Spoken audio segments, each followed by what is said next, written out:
Okay, for question number 22, part A, we have to verify that the function is continuous at x is equal to 0, and this function is defined for at x on the real line as.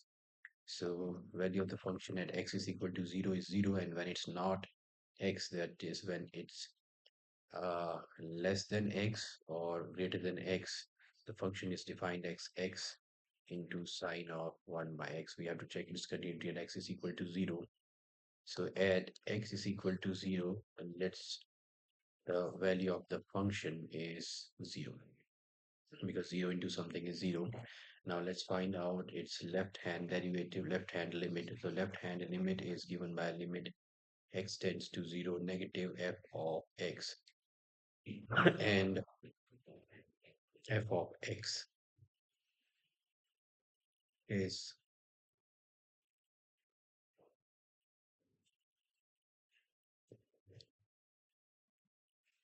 this is the function, and let's say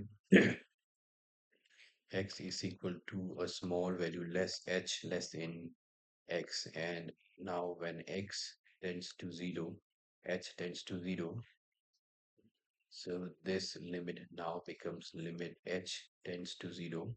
X is 0 minus h, which is negative h, and sine of 1 upon negative h. So this is now equal to limit h tends to 0 and 0 minus h. Okay.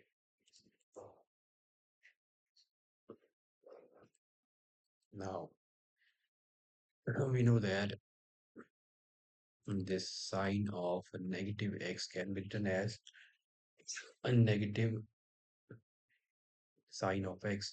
So this becomes negative h into negative of sine of 1 by h, which gives us limit h tends to 0, h into sine of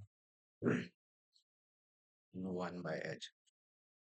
Now if we take the limits, so h is 0 and sine 1 by h will be, now the value of sine 1 by h will be any value between from the interval negative 1 to 1. So this will take any value from negative 1 to 1. Since we was going, whatever is the value is going to multiply it by 0, so this is 0. So left hand limit is 0. Now let's find out the right hand limit.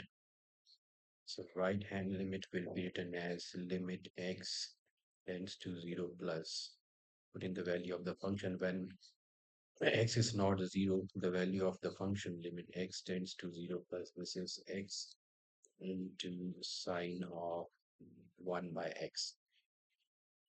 And let's suppose x is a small value h greater than 0, and when x tends to 0, h tends to 0. So this will give me limit h tends to 0, x is 0 plus h, which becomes h, and this is once again 1 by h, and if we take the limit, this is 0, and any value from the interval for sine 1 by h is negative 1 into 1, which ultimately will be 0. So that means the left hand limit is equal to right hand limit is equal to value of the function at 0 is 0. So that means this function is continuous at x is equal to 0. So this function is continuous at x is equal to 0.